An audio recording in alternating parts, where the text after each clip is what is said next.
All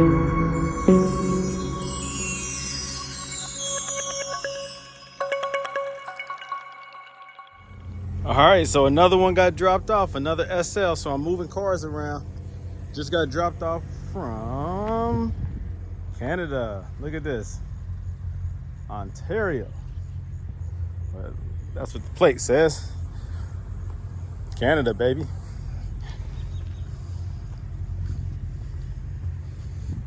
Kind, beautiful couple drove all the way from Canada to Ohio, Cincinnati, Ohio, the suburbs of Ohio, Cincinnati, Ohio, for me to do a coilover job on their beautiful Mercedes SL500. I couldn't be more grateful. I couldn't be more appreciative that someone took the effort and believed in me and my company to convert their Mercedes SL500, their beloved vehicle, from ABC to coilovers. How wonderful is that? Thank you. Thank you so much. And of course, I'll take care of this vehicle. It's in safe hands. I've done this many, many times. You can watch my videos, and I provide a lot of tips, a lot of how-to tutorials, some shortcuts, some explanations as to the benefits, as to why people are doing this to the SLs, the results, people's opinions after the conversion, as to how happy and why it was a must that they converted it rather than continuing to put money into the existing ABC suspension. I see here some special things going on with this vehicle. Let's take a closer look.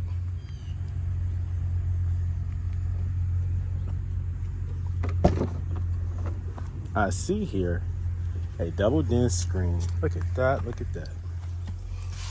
Oh, I love it. Pioneer. Goodness, I gotta do this to mine. I don't know why I haven't done it yet. Well, I know why, because I've just been busy. I have to do that. I have to install an aftermarket radio into my SL. I love that. Oh, I can't wait to start this thing up and see how that works, because I don't have that on mine, and I need it. I need it desperately. Let me move this car, pull this thing out the garage so I can have some space. I can get to work.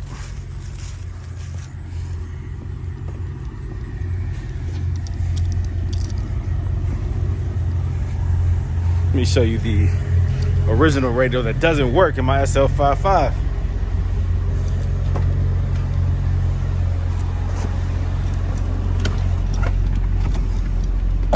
This radio, no sound.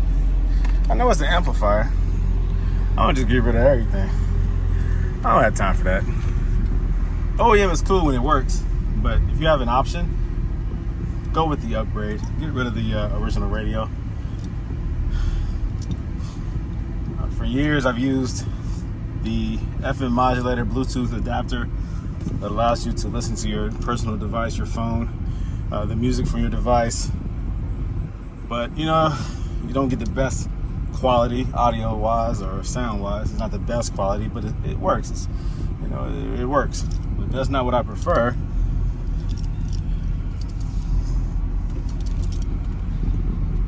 I've never done it on the SL. I've done it on the CL, the S-Class, several SLs. I'm sorry, several CLs. It's not much different. It's the process. It's just a little bit, I think the amp is located somewhere different. Look, behind the seat. I mean, it's just like the overall design is just different because of the design of the car. That's where they decided to place things inside the SL in comparison to the CL. The amplifier is behind the driver's seat, I believe. The subwoofer is up under the dashboard on the passenger side, up under the glove box, I think. Just the placement of everything is different, but the wiring, the concept, everything should be the same. It's just I have to adapt it to the SL. I'm sure they have kits for it.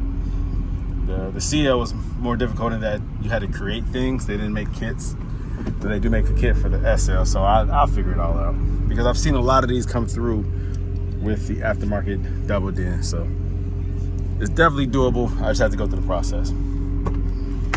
All right, let's see how this thing looks. I'm gonna start her up, see what's going on, see what warnings I get, and see how this radio functions. I'm excited to see this.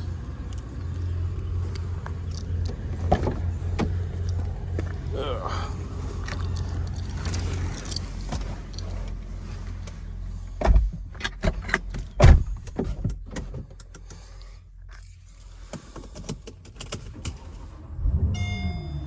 Ooh, smooth. Very smooth. You don't feel the vibration of the motor. That means the motor mounts are solid. Very nice. Oh, I love it already.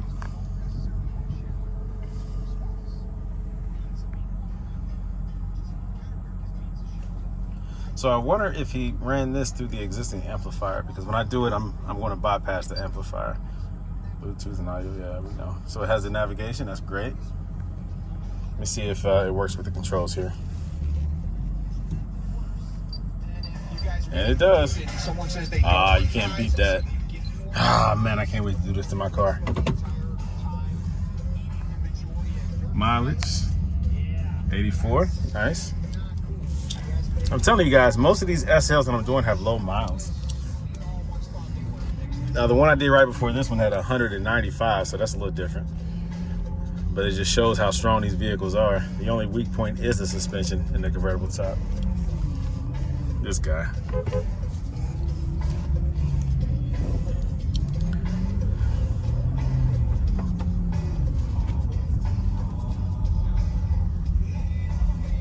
So let me turn the volume down and just take it for a spin, just to make sure that everything, when I'm done, is as good, if not better, than the original.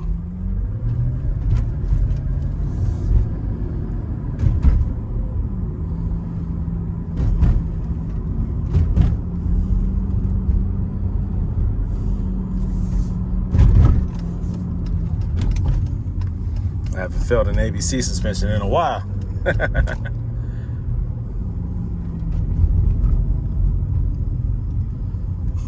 Good.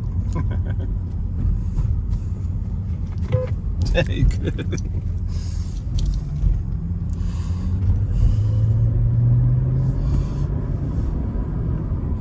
This car feels real good.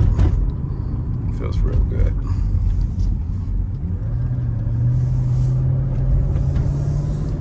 Nice and smooth.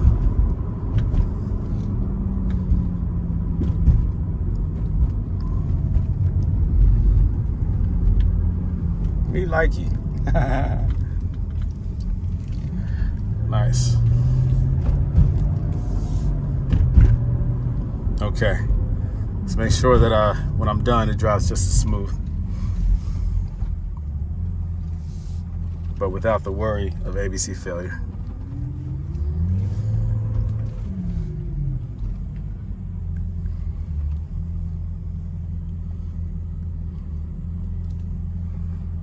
And here we go.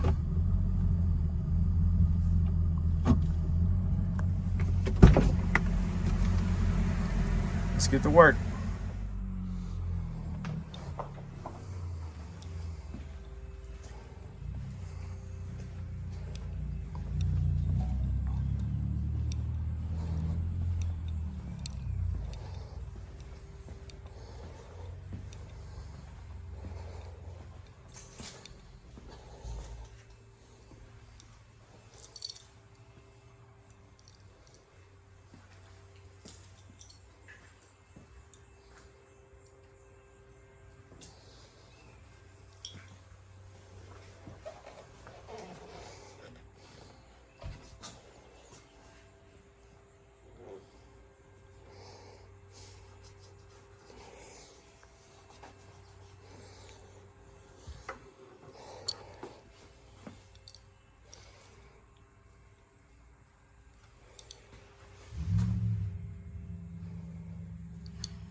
So I take this video for several reasons.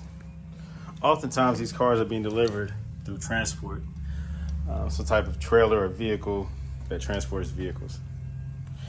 So I always want to make sure that the way it came is the way it leaves, exception being the suspension, of course.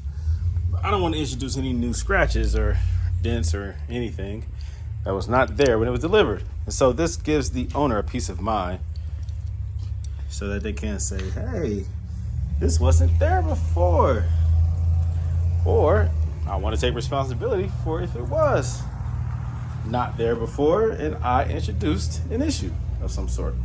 And I'm referring to cosmetic issues, of course, but that's the purpose of this video right here, just to make sure that everything is everything. We have here the factory height. I'm certain that the owner wants it to be close to the factory height, the lowest setting. Nobody wants to keep their cars up high in the air unless they're somewhere where the roads are that bad, you know? But typically, everyone wants the lowest ABC setting. And for those who like to modify it a little bit, they kind of want it a little lower. If they're going to do aftermarket wheels, they kind of want it close to the tire. Very nice. Looks like he has a battery tender of some sort. Yeah, to keep the battery charged up, you can plug it up. Very appropriate for these SLs. Because with Mercedes, the electronics are always working. Even when you turn the car off, there's always something drawing current. It could be the security system. I don't know. It's always something. Let's see, what year is this? 04? Very nice. Very nice.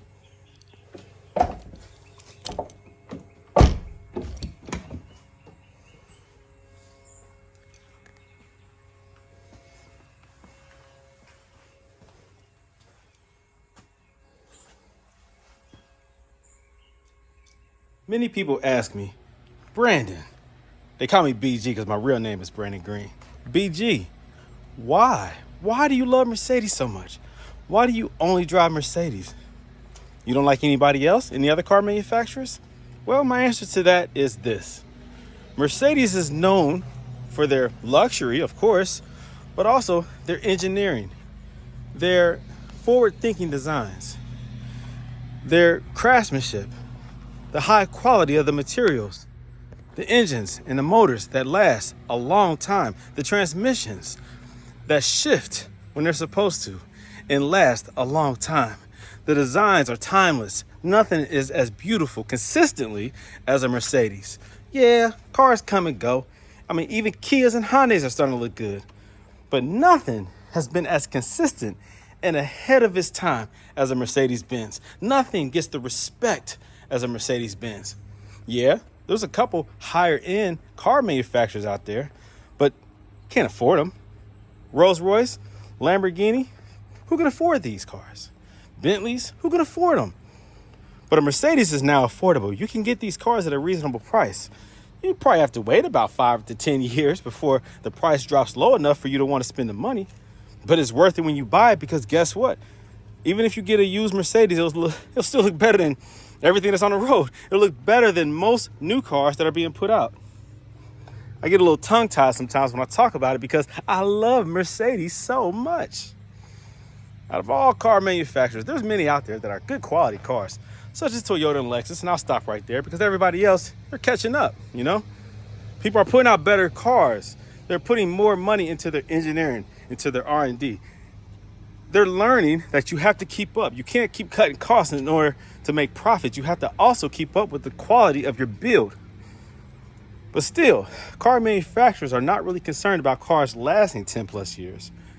They want their money, they want the maintenance money, and then that's it. That's why a lot of newer cars are ending up in the junkyard because they weren't really made to last 10, 20 years. But Mercedes, yes. I have Mercedes from the 80s that are still on the road. I bought several of the SECs, the coupes, the old school S-Class sedan chassis, but it's a two-door. The 380 SEC, the 500 SEC, the 560 SEC, you know, the classic joints, still on the road, built in the 80s. These cars were built to last. There is nothing on the road like a Mercedes. Even BMW, nah, they have problems. They have electrical problems. their motors have to be totally rebuilt, and it's so expensive to do that, they just replace the motor. Their turbochargers go out, they leak oil, they leak coolant, they have electrical issues. Mercedes consistently puts out good products. Now, there are always some flaws amongst any manufacturer in their designs or their reliability. Sometimes when they introduce a new transmission, a new motor, there's issues associated with it. Mercedes has typical issues with their suspensions over time. That's why I exist. That's why I do coilover conversions. This one came from Canada to Cincinnati, Ohio. That's why I do what I do. That's why I pull out all that ABC or the active body control, hydraulic fluid suspension stuff, because it fails. It's prone to failure. It is what it is. But there's options. Mercedes knows that there's other options out there to keep these cars on the road. You don't have to maintain and keep things as they were OEM, because time happens. Wear and tear happens. And so you might want to switch it up. You might want to change out something in order to keep this beautiful car on the road. Why should this beautiful SL500 be dismantled, given to the junkyard, sit in the back of somebody's yard or shop or in a garage and not be driven because of an ancient, worn out, always failing suspension? These components will die on you. It is what it is. Keep putting money into it. Keep it original. Okay, cool. But for those who just want to drive their car without worrying about a suspension failure, there's options. And that's why I go with Silver's Neomax for the SL. I go with Yellow Speed Racing for the CL. And there's other coilover manufacturers out there, but I like what I like. And I sell to the customers what works for me. I'm living proof that these coilover conversions are very, very good. And ask anyone who's used Silver's Neomax what they think about it. They're happy, especially when it's dialed in correctly. Very happy. Oftentimes, when it's not, if they're not happy, it's because the installer didn't do it right. Whoever put that coilover suspension in didn't adjust it right, didn't dial it in right. But when it's done correctly, it's a beautiful thing. With or without sway bars, you make a choice. I don't do sway bars. It's not necessary. For those of you who want to argue, I don't really care. Put sway bars in your car if you want to argue. For those who do not use sway bars, nobody has ever complained. It is what it is. People are happy. I don't hear the complaints. I just hear the people who say that you should, who haven't done it yet, who tell you what they think, but they don't drive one without or with. It's just their theory, their idea. For those of you who do install sway bars, do you know what it drives like without sway bars? It's okay. It doesn't matter. I'm not here to argue. Do what's best for you. Sway bars, cool. No sway bars, cool. Those are the facts. So Mercedes, again, are ahead of their time when it comes to designs. You don't have to keep everything original. This person right here put a new radio in his because the old fiber optics, the fiber optics is old school. Mercedes was ahead of their time with that design, but guess what? Over time, it becomes an issue. Components fail. If one component fails in that loop system, it will shut down the whole audio system. You won't be able to hear it, or you won't be able to operate it. So some people maintain that. That's cool. But some people also update their audio system to something newer, to modern day technology, which gives you way more options, way more capabilities, way better sound. So I associate that also with the suspension. You can keep the ABC, which is phenomenal when working properly, or you can get rid of it and give you something that's more reliable. Get you something that lasts and will not fail on you.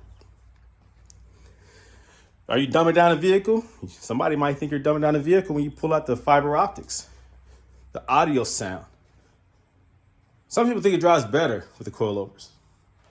You lose some of the dynamic suspension capabilities, but you gain a peace of mind and stability and safety. You gain reliability. You gain a peace of mind knowing that you can drive your car whenever you want to and not worrying about the suspension failing and Pitocin or hydraulic fluid being spewed out all over the place, messing up your driveway, messing up the street, causing unsafe conditions for you and anyone who decides to spin out in that fluid, you know? That's a hypothetical situation, but it could happen. It could happen. Nothing is worse than driving a Mercedes with a failed suspension with fluid shooting all over the place. Nothing is more embarrassing than going out of town. Your suspension fails and you're stuck at a hotel. That happened. Someone called me from California. They came all the way, I think, from Texas, drove all the way to California. Their suspension failed on their SL. They had to repair the suspension before they could make it home. They were stuck in a hotel for 6 days, almost 7 days, because they had to order a line from me. I sent them a used ABC line, but they ordered the wrong line. So then I had to send them another line so that they could fix it themselves and get back home. And their plan when they got home was to tear out the suspension and put an adjustable coilover suspension in, because that was horrible. To go on a road trip from Texas to California and all of a sudden your car breaks down, the suspension breaks down, and now you're stuck. And of course, you tow it to a local Mercedes. You already know what they're going to charge for a line.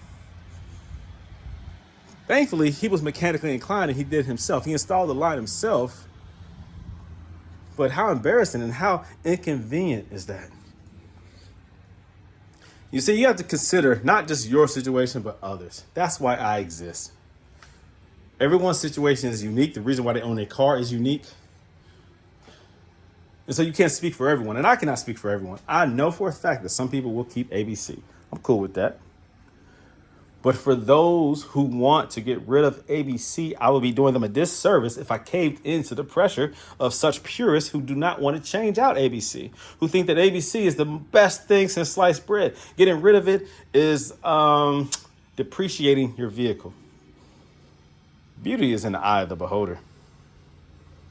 But you consider to be depreciating, I consider to be upgrading, appreciating the value of this vehicle and what it really is worth. The experience that you gain from it, from ownership, the driving experience, that's what you gain.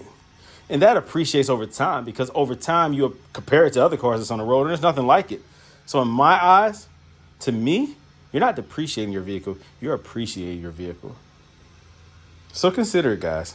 Consider getting rid of ABC and going adjustable coilovers. Keep these beautiful Mercedes on the road, y'all. Come on now. These cars are gorgeous. What looks better than these on the road? Huh? Tell me. Tell me. Mercedes, y'all.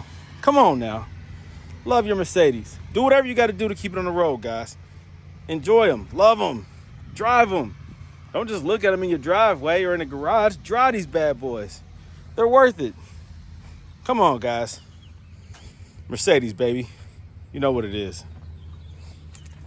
Go to Autoworks. Oh, let me get this leaf out of there. Messed up my whole optics. Okay, guys, I've had a lot of people ask me, how do you adjust these coilovers?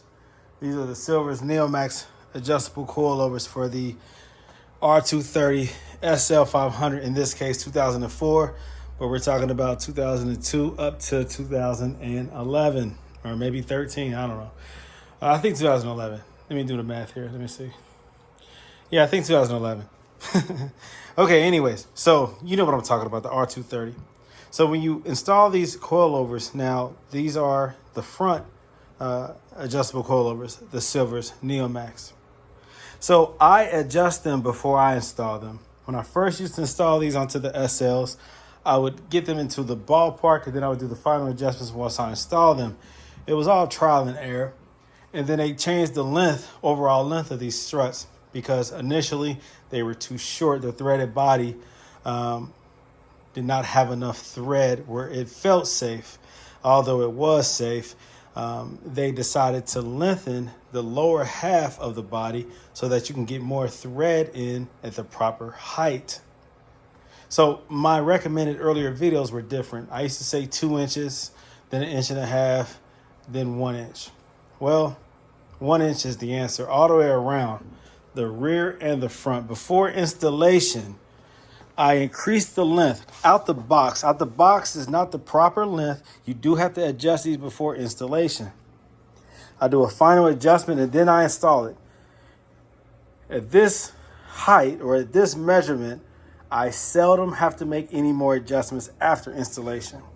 But I do know that many have installed these or had shops install them and had to go back in and make adjustments. So I will show you how to adjust it after it's installed.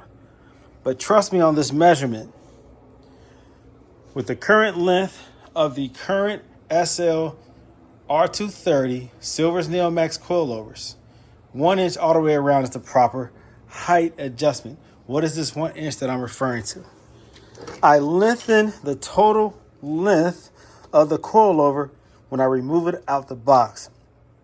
I extend this lower half all the way until the threading of this inner body disappears in this hole.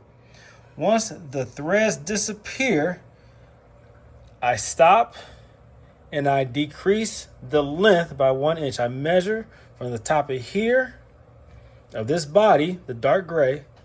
I measure 1 inch, which just say is approximately here. I put a piece of tape right there, measuring 1 inch.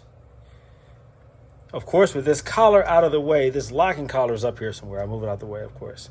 I decrease the length of this 1 inch up into that line where that tape is at.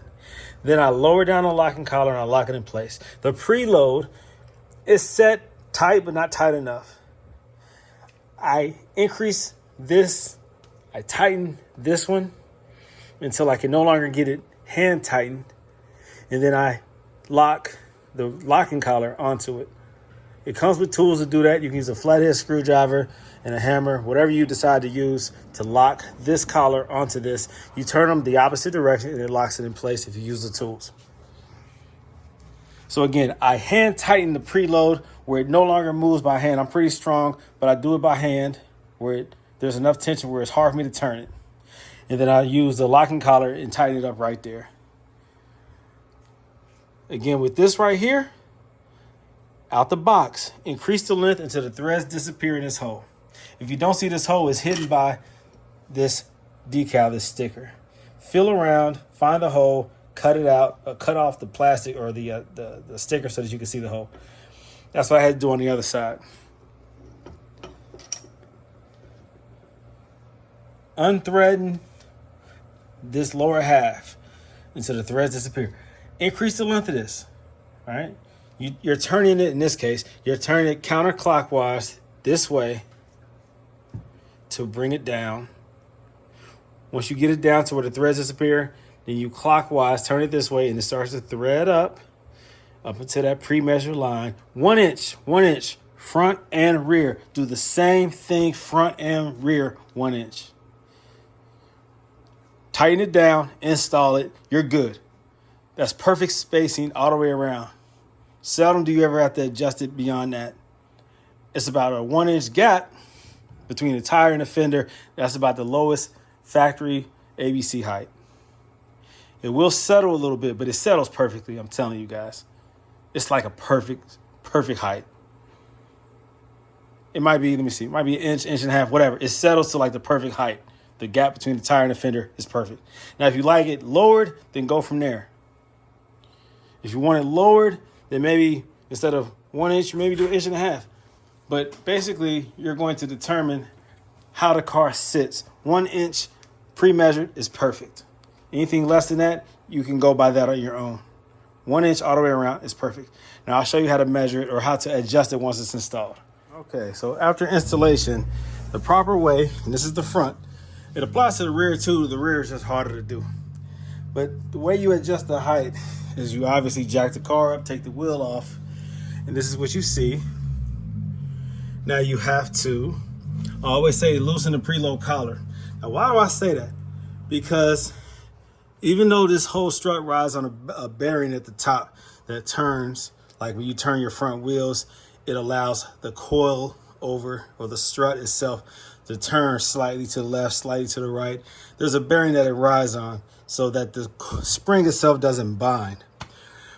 And what I mean bind is if this is overly tightened, it's too much tension on here. It's too much preload or pre-tension on the spring itself, the coil itself.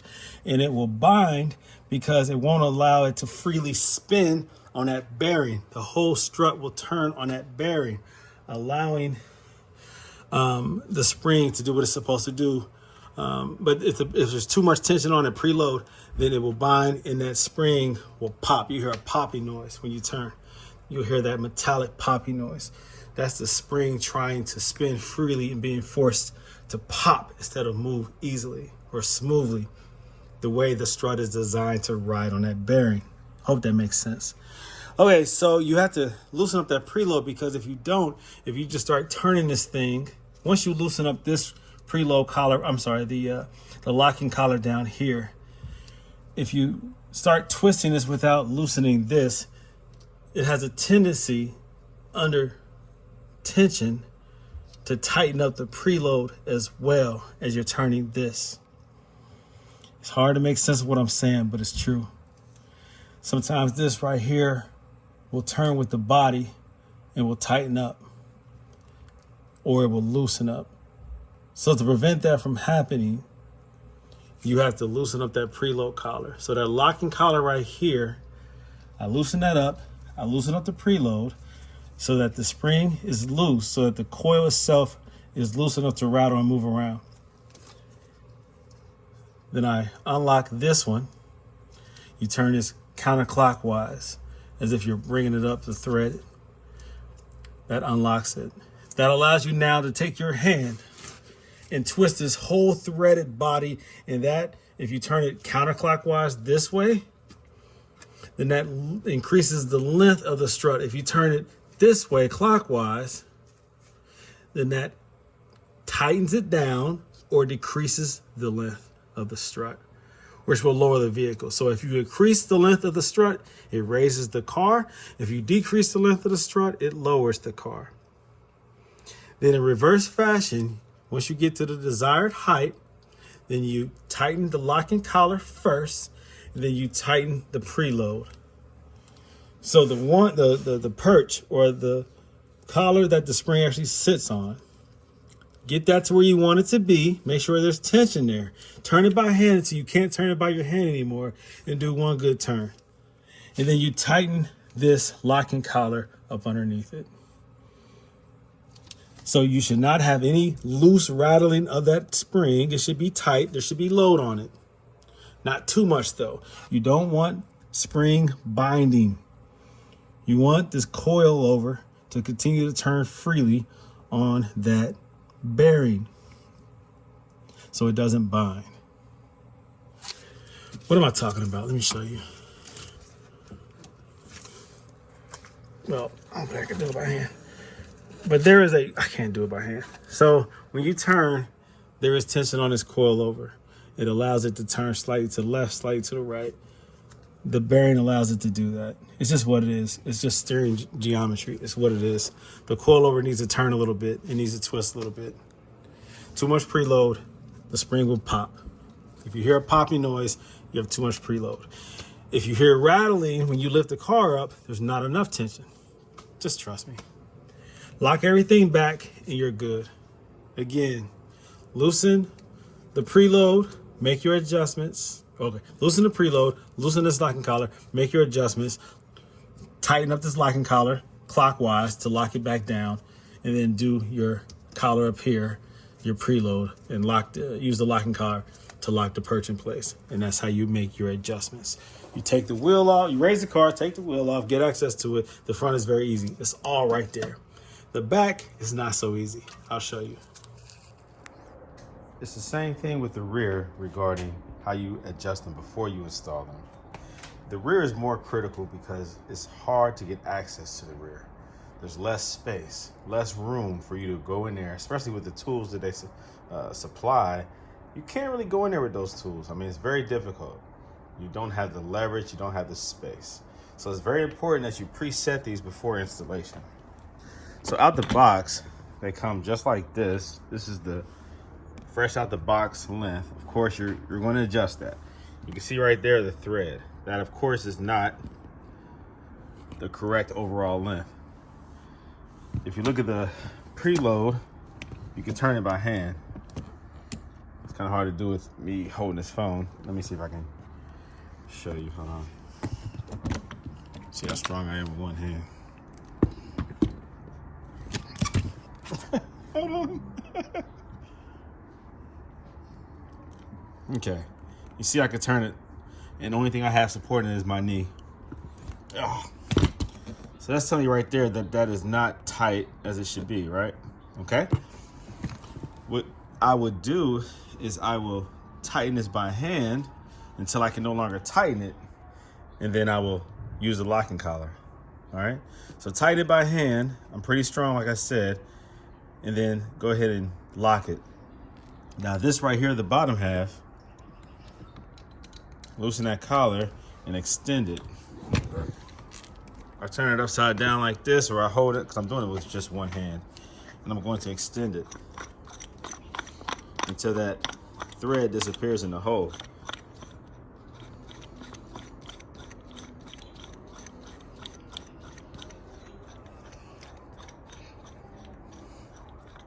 I make fun of my Crocs. These are utility Crocs. They're pretty good. They're like slip resistant, oil resistant, or something like that. They're very comfortable.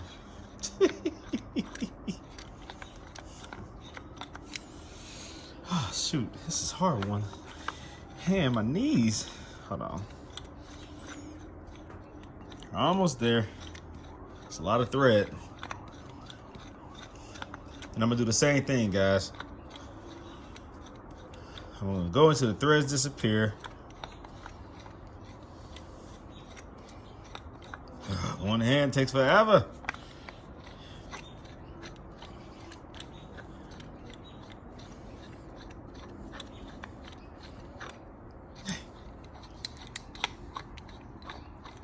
Man, I wish I could fast forward this. Hold on. So you can see how much thread is in this lower body. Good Lord, my hand's tired. Switch. Hold on. Oh, look at that. Okay, see. Perfect, right? You can see right there where it disappears. Okay, that's about right. Now measure from here to here, 1 inch. Put a piece of tape there where that measurement is at, and then bring this back down to that measurement. 1 inch is all you need. 1 inch. Okay, guys? Measure 1 inch, all 4 corners. And that is your preset height. Now, regarding your dampening, I always set mine in the rear, 15. The front, I do 20. So you put that down. What I'm referring to is this dial right here. This is your dampening. If you turn it counterclockwise, you'll feel it click. See if you can hear it.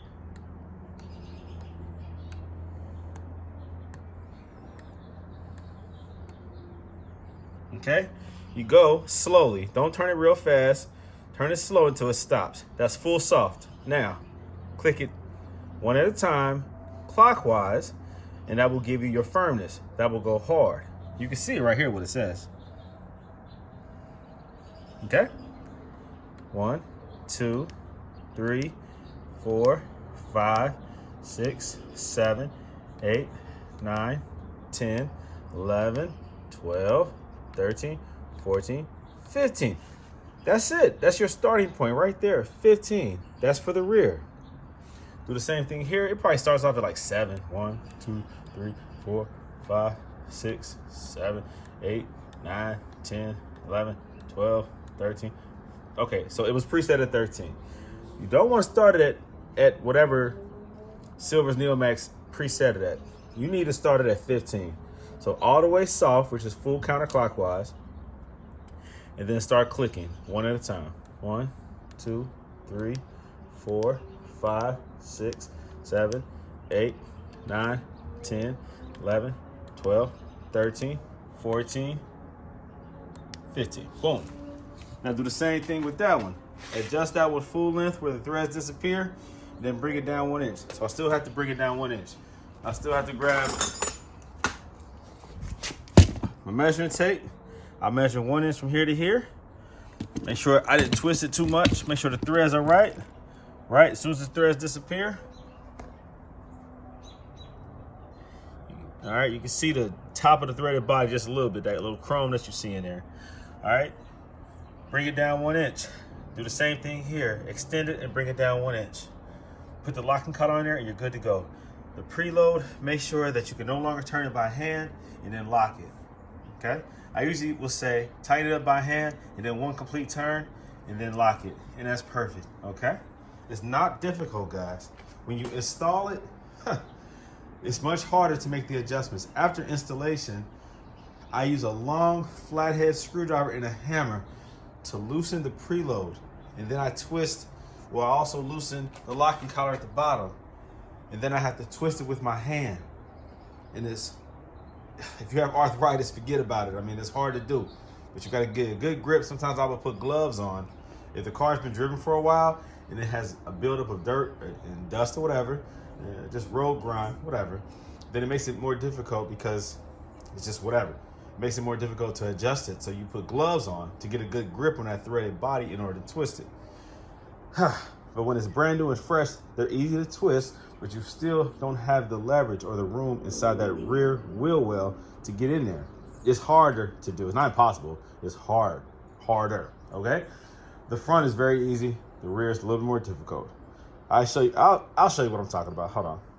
Oh yeah, real quick, I forgot to tell you that when you preset these before installation, leave this one a little loose. Don't over tighten it yet. Matter of fact, don't even tighten it down yet, but just know the overall length. And the reason why I say that is because when you install these, you will have to twist a little bit to line up those holes at the top. And it's much easier to do if you leave this lower locking collar loose so that you can still twist the body just to line up the holes and then tighten that. That's okay. This preload though, make sure you tighten up, because once it's installed, you'll have a difficult time reaching up in there and getting access to that locking collar to be able to lock it. So again, tighten it by hand until it's hard to tighten, and then one more turn, and then that will be your preload. Just trust me. And then lock that. This one, have it measured, right? Preset. Just don't crank it down all the way yet. Leave it so that you can twist the body when you install it, and then tighten this one down. You have plenty of access to this lower locking collar, but not that one. I'm telling you guys, this is the future for the SL. This is how you keep these SLs on the road. It's with Silver's Neomax coilovers. I'm telling you, just trust me. Your ABC will fail. It will continue to fail. If you want an alternative solution. Okay, so here goes the rear coilover installed, the Silver's Neomax installed. So the process, you can see right here how difficult it is to get access to it. Let me move this tire out the way. Look at the difficulty. Let me sit back. All right, and let's zoom in. Look at your access. It's way up there. The locking collar for the preload is way up there. The only way to get access to that is running a flathead screwdriver, a long one, up there with a hammer and tapping it loose, and increasing the length or decreasing the length. So again, that's the process. If you need to adjust the rear, I always recommend loosening that preload collar first, then the locking collar down here. That allows you to grab the body. You see how hard it is. Now this is just with one hand. You're grabbing this body and you're going to twist it. I usually use my right hand for this side and get in there like that. It's very hard to do. It's just very tight, and the bigger you are, the harder it is. I'm a regular size man, so it's easier for me to get in there. I have smaller hands, but I don't know. I got mechanic hands, but they're small enough to be able to get into tight places. I don't have little mini hands. I have regular size hands, but you still have to use whatever leverage you can, and you might have to get down on your back to get in there. Now that's with me jacking it up off the floor, of course. If you have your car up in the air on a lift, it should be a little bit different, a little easier. But from down here, from jack stands on the floor, on the garage floor, this is how I do it. I jack the car up, remove the wheel, and if I need to make an adjustment, if I need to increase the length, I loosen the preload collar and then loosen the locking collar. And you take the whole body and you twist it. You twist it this way to increase the length, right? It will pull threaded body out of the bottom. It will increase the length. If you want to shorten the length, you of course twist it this way. All right. Now that will be clockwise if I'm looking down, counterclockwise if you want to lengthen it, clockwise if you want to shorten it, decrease the height. Okay. And then when you are done making your adjustments, make sure that you go in reverse, you tighten the locking collar, and then you go up here and you tighten your preload. Make sure that preload is not over tight, but make sure it's not too loose. When you loosen it, you need to loosen it enough where the spring moves freely or rattles, and then you change your height down here. So the reason why, again, you loosen that preload is so that as you're increasing the length, you don't loosen it, and as you are decreasing the length, you're not over tightening the preload. It has a tendency to remain snug and turn as you're turning or increasing the length. Or decreasing length, it has a tendency to tighten up that preload. And so that becomes, it could be dangerous, not dangerous. So it could be dangerous, I guess, if you're over loosening it, because then it will cause damage to the bushing. But if you over tighten it, then you are losing the ability, you're preloading the spring too much, where first of all, it's not going to be even on both sides. But secondly, it's going to cause, I think, premature wear as well. And you'll lose some of the quality of the ride, and the car or the spring will not respond evenly all the way around. You want to make sure that all the way around your preload is the same. You don't want to have any corner with excess preload or not enough preload. All right, just trust me on that one. So that's how you do it. So I'm gonna go ahead and put this back on. We are even all the way around now. They are installed all the way around, and I just have to put this back on and lower it. But I want to make sure you guys saw exactly how you can adjust these Silver's Neomax coilovers. And I'm sure this process is similar to all adjustable coilovers, whether it be BC Racing or anyone else, Yellow Speed Racing. There's a couple more out there. Make sure that you adjust them that way. It will be similar to the Silver's Neomax. Maybe not the same when it comes to overall length, but I'm telling you, with the Silver's Neomax, 1 inch all the way around, preset them is perfect. Again, in the rear, keep that lower collar loose until you install it, then tighten it. That's easy to it's easy to access that bottom one. And just lock it, make sure it's locked. I use the flathead screwdriver and the hammer, like I said, to tighten it. The tools are cool in the front, cool in the back, only on the lower locking collar, but not on the top. You need something long, you need a hammer to tap it, to lock it. All right, guys, if you have any questions, reach out to me. This is Brandon Green, owner of Gold Element Autoworks. Go to my website, www.goldelementautoworks.com, and you can look at more content. You can buy the Silver's Neomax coilovers. You can buy the pump. Anything you need to do this coilover suspension or conversion, I have it there on my website. All right, guys. Well, thanks for watching, as usual. And this is Brandon Green signing off. I'll talk to you guys soon. Oh, yeah. Check it out. This car came from Ontario, Canada. Yeah, man. All the way here to Cincinnati, Ohio. Yeah. I guess I do decent work. Take care. Peace out. Oh, man, this thing looks good. The coilover is complete. I have it out and about. I had to come to an open parking lot. Take some nice videos as I'm driving around. It is done. The Canadian SL500 is done.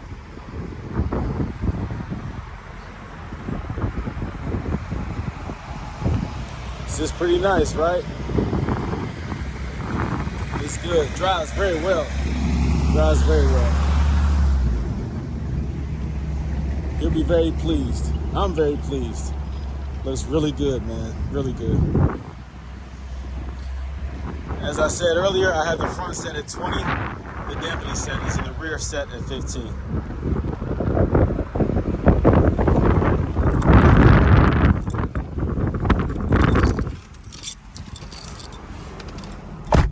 All right, let's go for a spin. Okay.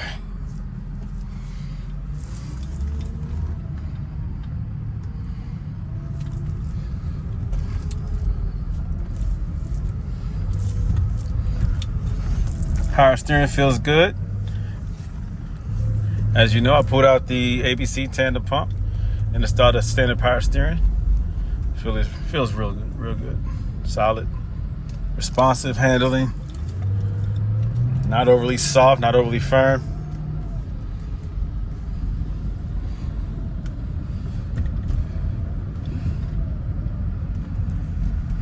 Quiet, no noise. Oftentimes when you go with other coilovers, you'll get like a pinging. When you hit bumps, you'll get noise in the coilovers when you turn. Not with these. When done correctly, it's no problem at all.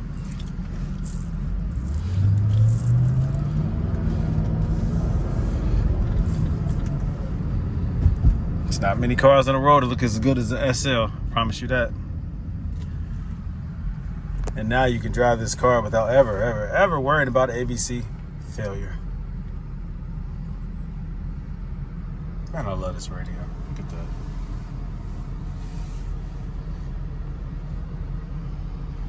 Pioneer. What model? Does it have it on here? I don't see the model number, but very nice.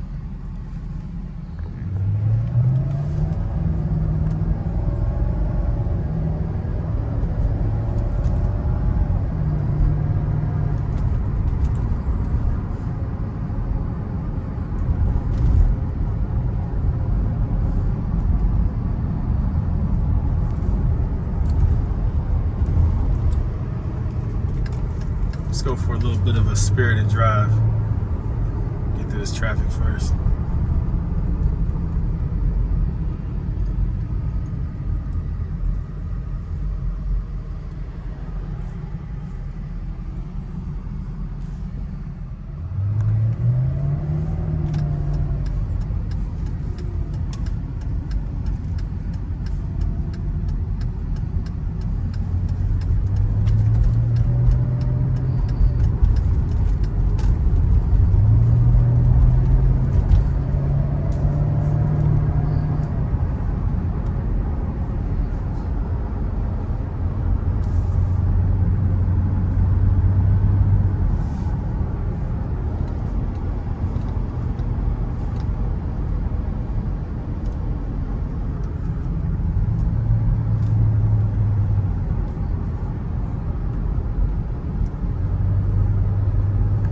This isn't really fun.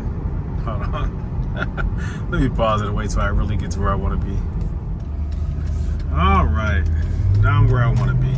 Now let's drive.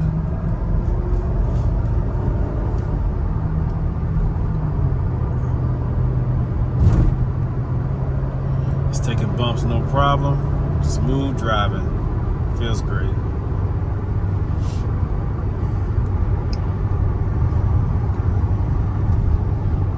Oh yeah.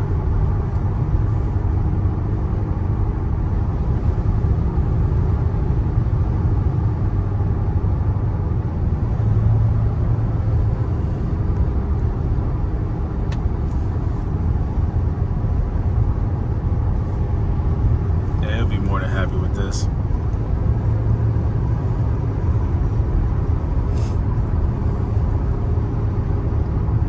Keep in mind, guys, that ABC is not a perfect ride. It's a good ride. It's a great ride, but it's not a perfect ride. Even with ABC, you do feel the road a little bit. You do feel bumps. It does react. It just fixes itself real quick. It doesn't stay interrupted, but it does get interrupted. Know that. So even with coilovers, you feel the road a little bit, but it's not chaotic. It's not uncomfortable. It's still very smooth and responsive the way it should be. And with the dampening settings being proper and the proper spring rate, it recovers very quickly. So it doesn't feel out of control or chaotic. It's a nice smooth ride.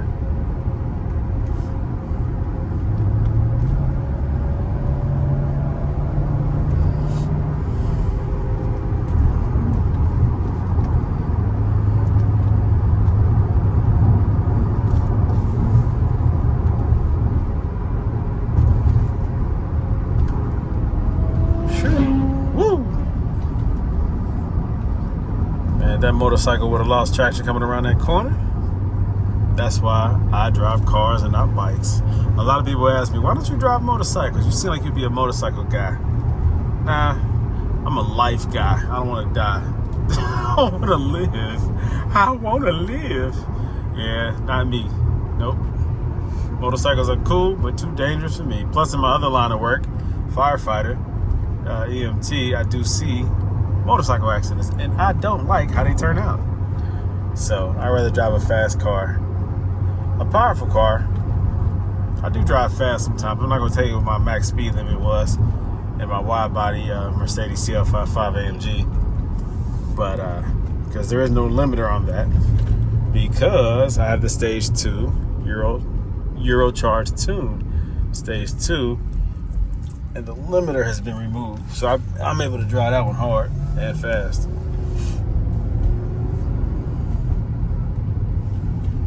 So I'd rather drive a car with airbags fast than a motorcycle. But I'm not condoning or encouraging you to drive beyond the speed limit, by the way.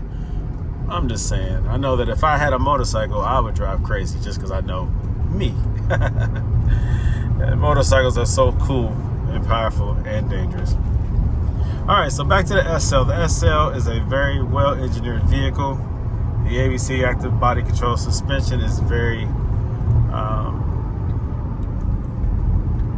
advanced and highly engineered to operate in the smoothest, most consistent way possible at that time of engineering. I'm sure they have systems that are a little bit more advanced now. I can prove that. Just the later ABC 07 and up, or late 06 and up, is even more reliable and advanced than the one from 2002 to 06. So even though this ABC system was a very reliable system, over time it becomes unreliable. Even though it was a highly engineered at the time, it too becomes compromised with time. Continue to maintain it, that's fine. The components, some fail, lines will bust. You can replace the line, keep it going. Valve blocks can be rebuilt or replaced, keep those going. Pumps can be replaced, they will eventually go, you can replace that. I mean, the whole system can continue to be replaced and maintained if you choose to go that route. If you do, the vehicle can become a very expensive vehicle because you want to maintain the active body control. But in today's climate, people are realizing that money is hard to come by. People want reliable vehicles. They would rather buy a Lexus than a Mercedes that's going to constantly fail. And so the solution to an always failing ABC suspension is an adjustable coilover suspension.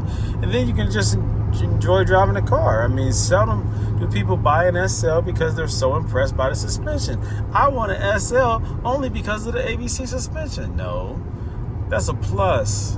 But it does not define the vehicle. People buy these vehicles because of what they are: a hardtop convertible roadster with a Mercedes engineering and a powerful motor and a good, reliable transmission. And it's cool. And it's pretty.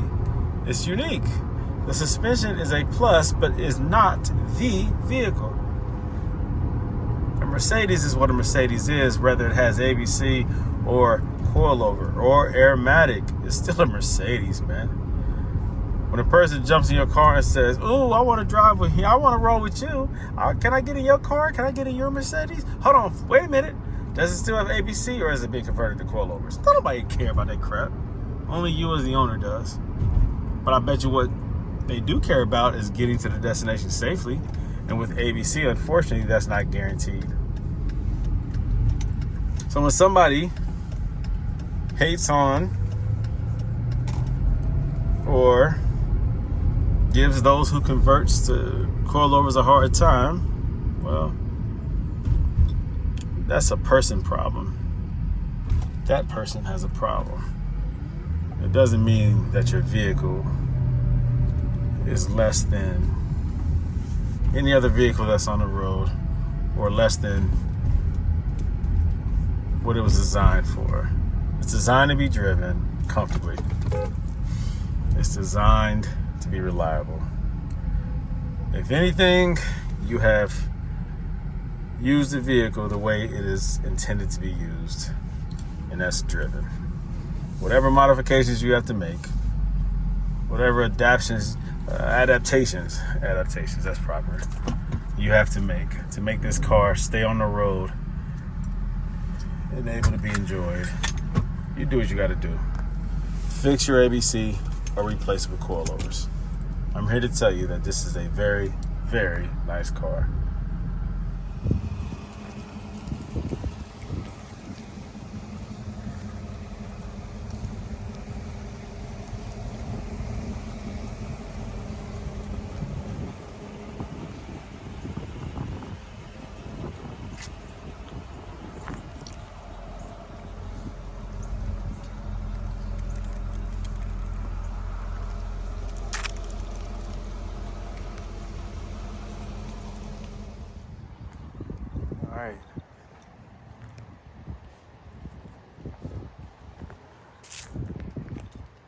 car is done and the customer is picking it up.